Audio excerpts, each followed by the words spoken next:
Hi අද අපි යනවා ඩේ අවුට් එකක්. මේ දවස්වල වීකෙන්ඩ්ස් වල එක එක තැන්වල ගියා. අද යනවා ඩේ අවුට් එකක් අපි Trappers Nature Village Resort Kiriella. මේ ගමනදී යාළුවනේ බ්‍රේක්ෆාස්ට් උදේ කීය දානද පටන් ගත්තේ? උදේ 7:00 විතර පටන් ගත්තා.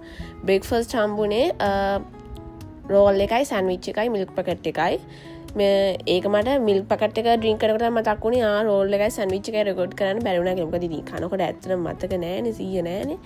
ඊට පස්සේ අපිට හම්බුණා කජු සමග EGB.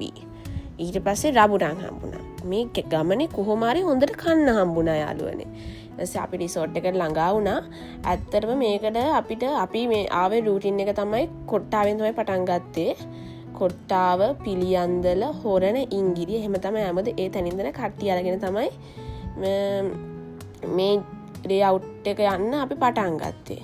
ඒ කාලයක් තිස්සේ ප්ලෑන් කරපු ඩේ අවුට් එකක් කොහොමරි ෆයිනලි අපිට අද යන්න පුළුවන් වුණා.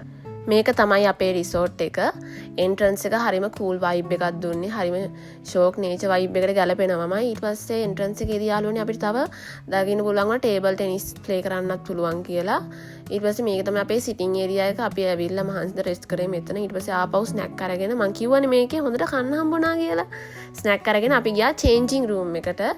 චේන්ජින් රූම් එකත් අර අනිත් රූම්ස් වගේ නෙමෙයි. ඒක වෙනම ලුක් එකක් දීපු චේන්ජින් රූම් එකක් 3 beds තිබ්බා. ඒකත් හරිම ෂෝක් නීට් එකට තිබ්බා. ඊට පස්සේ මේකේ හොඳම රූම් එකේ හොඳම කට්ටියට ආසිතුනේ බාත්රූම් එක. හරිද? ඒකේ ස්ටෝන් එකක් උඩ තමයි ෂවර් එක තිබ්බේ. මේ තියෙන ස්ටෝන් එකක් යාළුවනේ. ස්ටෝන් එක උඩ තමයි ෂවර් එක තිබ්බේ. කට්ටියට හිත ගිහිලා තිබ්බේ ඒක. මේ තමයි අපේ ස්විමින් කිට් එක. T-shirt and short.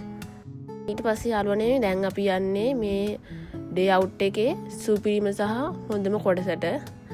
ඒ කියන්නේ මේකේ තියෙනවා යාළුවනේ නේචර් පූල් එකකුයි ඊට පස්සේ තියෙනවා ආටිෆිෂල් පූල් එකකුයි. ආටිෆිෂල් පූල් අපිට හැමදේම අපි යනවා දකින්නවනේ. අපි ඉතින් නේචර් පූල් එක තමයි මුලින්ම යන්න තෝරගත්තේ. ඊට පස්සේ ආටිෆිෂල් පූල් එකට පුළුවන් වුණොත් වෙලාවක් තිබ්බොත් යන්න. ඇත්තටම නේචර් පූල් කියන වචනේටම ගැලපෙනවා. මාරම ලස්සනයි පේනව නේද? යන පාර වුණත් හරිම ෂෝක්. අර කුරුල්ලොන්ගේ කිචිපිචි සවුන්ඩ් එකයි අනේ ෂෝක් අනේවා. මම නම් කියන්නේ ඔයාලට try කරලා ඇවිල්ලා බලන්න කියලා. අනේ හරිම ෂෝක්. නිසන්සලයි පවන්සලයි ඔනේ මතක් වෙද්දිත්. හරිද? ඔන්න ටන්ටරාං මේක තමයි අපේ නේචර් පූල් එක. මේකේ සද්ද ඇහුණා මේ වතුර පාරේම හරිම ෂෝක් අනේ.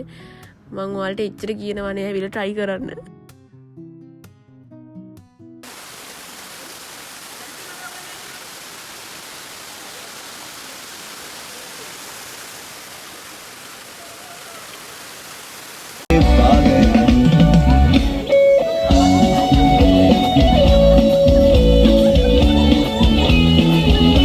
මේ අවස්ථාවේදී වැඩි කතාවක් නෑ.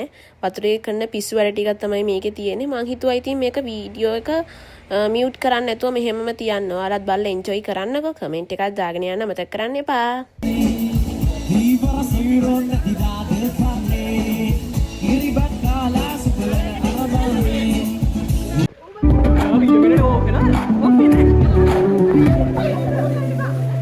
පැය 2-3ක් විතර වතුරේ හොඳට එන්ජොයි කරලා අපි දැන් යන්නේ ලන්ච් ගන්න.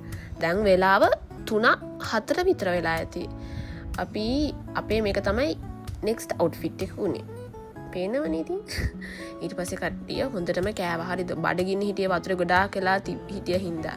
කාලි වරලා කට්ටිය කාඩ් ප්ලේ කරන්න ගත්තා. කාඩ් ප්ලේ කළ යාළුවනේ ඊට පස්සේ අපිට වැඩි වෙලාවක් යන්න ඕනේ අපේ ඊවිනිං ස්නැක් ටයිම් එකත් ආවා. ටී එකයි කේක් එකයි තමයි හම්බුනේ. ටී එක නම් මට බොන්න බැරි වෙලා තිබ්බ බඩ පිරීලා තිබ්බ හින්දා කේක් එක අරගෙන මං ඒක කෑවා. ඊට පස්සේ මේක තමයි අපේ ජර්නි එකේ ෆයිනල් ටික යන්නේ. ඇත්තටම මම හිතුවේ නෑ දවස මෙච්චර හොඳට ගිහලා යයි කියලා. මෙයාලත් එක්ක ෆස්ට් ටයිම් තමයි ට්‍රිප් එක ගියේ. ඩේ අවුට් එකක්. ඇත්තටම මාර ෂෝක්. දවස ගියා තේරුණේම නෑ. මාර එන්ජොයබල් වුණා. කට්ටිය එක මාරට එන්ජොයිනා. තව දවස තව තිබ්බනම් කියලා හිතුනේ. උනාට කාල වෙලා බොහෝ සෙයින් ඉක්ම වූ බැවින් අපිට ගෙදර යන්න වුණා. එහෙනම් යාළුවනේ බයි. තවත් වීඩියෝ එකකින් හම්බෙමු.